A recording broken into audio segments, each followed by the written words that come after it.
Now, I didn't think I'd say this, but after 1 week with the Galaxy Z Fold 7, I don't think I can go back to regular phones. Now, I know, forgetting about slab phones sounds kind of dramatic, but hear me out. This thing doesn't just look different, it actually changed how I use my phone. It's thinner, it's smarter, and it's such an improvement over last year's Z Fold 6 that it not only makes me think that it can replace my regular phone and use it on a daily basis, but it also made me realize that we are no longer in the times where foldable phones are seen as a gimmick. They are actually starting to live up to the initial hype. And while I do love the Z Fold 7, I have to be honest, it's not all perfect. There are a few things that seriously bug me, a few things that I wish were better, and a few things that I just believe stop it from being the best phone of 2025. So if you're wondering whether the Z Fold 7 is just hype, whether it's worth that expensive price tag, or if it's actually worth switching from a regular slab phone, stick around because I'm gonna break it all down for you guys. And also, if you guys enjoyed this video, don't forget to like and subscribe. Now, remember when I told you guys that the Z Fold 7 wasn't perfect? Well, I want to address some problems that I've encountered to give you a sense of realism when deciding whether or not this phone is for you. And first up, let's start with charging speeds because this phone maxes out at 25 watts in 2025. Meanwhile, you have phones like the OnePlus 13, which costs over $1,000 less, and it's pushing 80 to 100 watt charging. On my OnePlus, I've gone from 1% to 100% in under 40 minutes, but on a Z Fold 7, I have to plan my charging around my day, and that's just not acceptable for a phone at this price. And then there's the S Pen situation. Now this one really bugged me because not only did Samsung nerf the S25 Ultra's S Pen by removing Bluetooth, but they didn't even give the Fold 7 any S Pen support at all. Like, why? I believe that this phone has the perfect screen size for productivity, the canvas is there, and the S Pen use case is obvious, and yet we get nothing. No support and not even third-party compatibility. And for a phone that's this expensive, it feels like a missed opportunity. Or honestly, just a weird step backwards. Next up, the telephoto camera.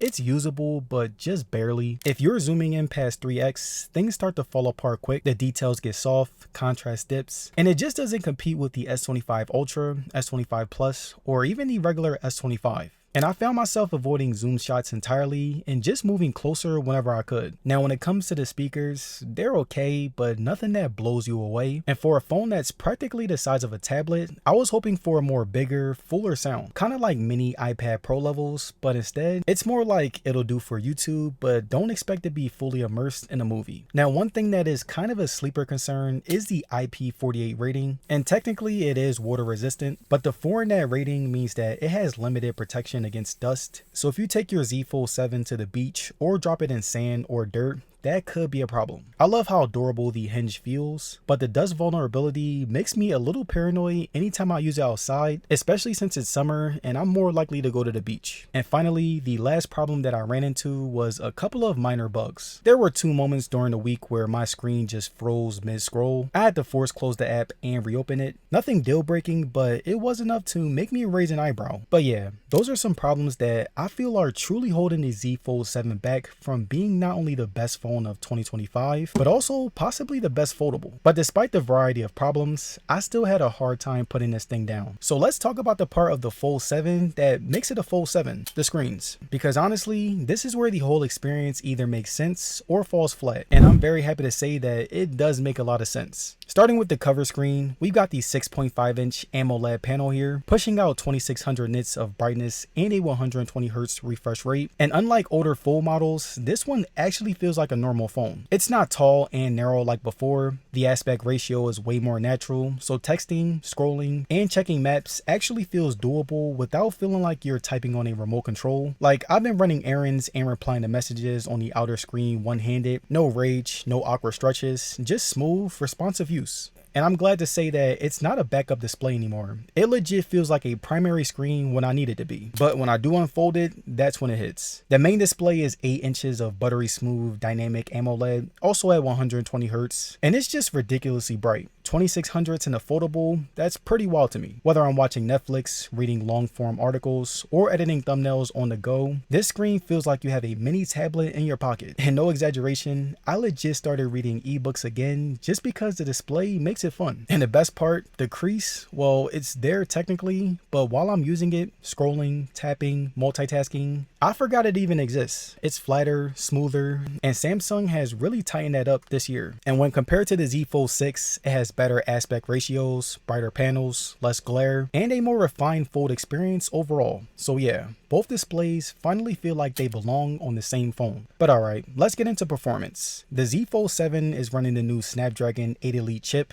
and I'll just say it straight, this chip is a beast. It's got a 38% faster CPU, a 26% boost in GPU performance, and it's 41% quicker overall than the Z Fold 6, and yeah, you can feel it. Every app that I've thrown at it, from heavy multitasking to quick edits in Lightroom, split screening between YouTube with Chrome, and even some casual gaming, this thing just flies. Animations are fluid, there's zero stutter, and I haven't felt it throttle once even during normal use. The one that I have is 12 gigs of RAM with 512 gigs of storage, and honestly, that combo has been perfect. I've never hit a wall where I had to close apps in the background or storage felt tight. Even while juggling 10 to 12 apps with a couple of flex mode sessions going, this phone just keeps up like a champ. Moving on to battery, this is where the Z Fold 7 was a little bit shaky. It packs a 4400 mAh battery, which doesn't really sound like much for something with an 8-inch display, but surprisingly, it definitely held up better than expected. On an average day, I'm taking Discord calls, YouTube, split screen note taking, GPS, and I end up getting around 6 to 7 hours of screen on time. And I'm also ending my days with about 10 to 15% left, which is kind of wild considering how many screens there is and how thin it is. And again, the charging is where the battery takes a hit. When it comes to heat, it's barely noticeable. Even when I'm gaming to the max with the screen unfolded, it stayed cool enough that I didn't really think about it. No overheating issues at all, just warm in a spot near the hinge, which was totally normal. And bottom line, this phone is powerful, efficient, and quietly reliable. It's not winning any charging races, but if you're someone who needs your phone to work hard all day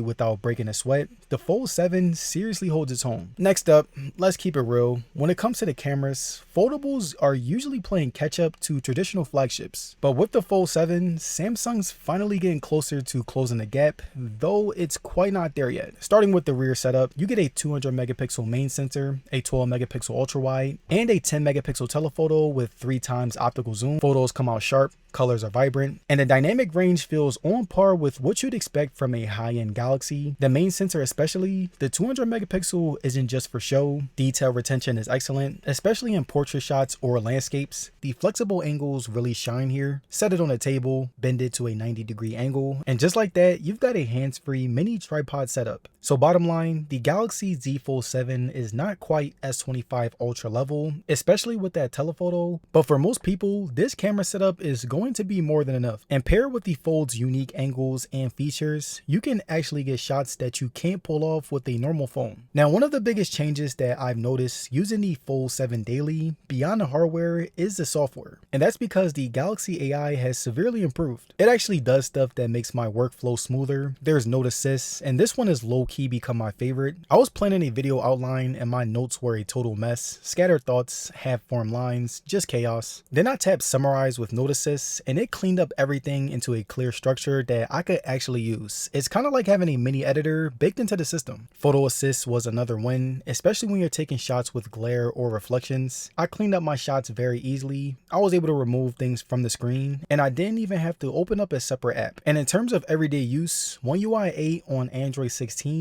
feels very mature. It's snappy, it's clean, and Samsung's multitasking has never felt smoother. Drawing apps into split screen or pop-up views just works, and it actually makes you want to use it more because it has a big canvas. It's not like those phones where the split screen kind of feels like a gimmick. On the Fold, it actually feels natural. But that said, there's still a bit of bloatware. Yeah, Samsung does preload some stuff that you probably won't use, like a Samsung app or random secondary apps, but the good news is that you can uninstall them or disable most of it within minutes. So overall, Galaxy AI doesn't really feel like a gimmick, and paired with how smooth One UI 8 feels with this foldable, it's probably the most useful version of Samsung software that I've ever had. So yeah, after a full week with the Z Fold 7, I'm not gonna lie, I'm addicted. And not in the honeymoon phase kind of way, more like every time I try to use a normal phone, it just feels flat, cramped, and boring. But here's the deal, this phone isn't for everyone. If you're someone who wants something simple, who mostly just texts, scrolls Instagram, and plays a few games, honestly, stick to the slab phone. You'll save money and you really won't miss much. But if you're someone who lives on multitasking, who edits, creates, watches, reads, basically if your phone is your mini workstation or entertainment hub, the Z Fold 7 is going to blow your mind. It's a tool that actually changes how you use your tech, not just a spec bump with a fancy hinge. It's not cheap, it's not perfect, but it's game changing in a way that's hard to explain until you live with it. So would you spend up to $2,000 on a phone like this? Drop a comment down below and let's talk. And if you guys enjoyed this brutally honest breakdown, tap that like button, hit subscribe, and I'll catch you guys on the next one.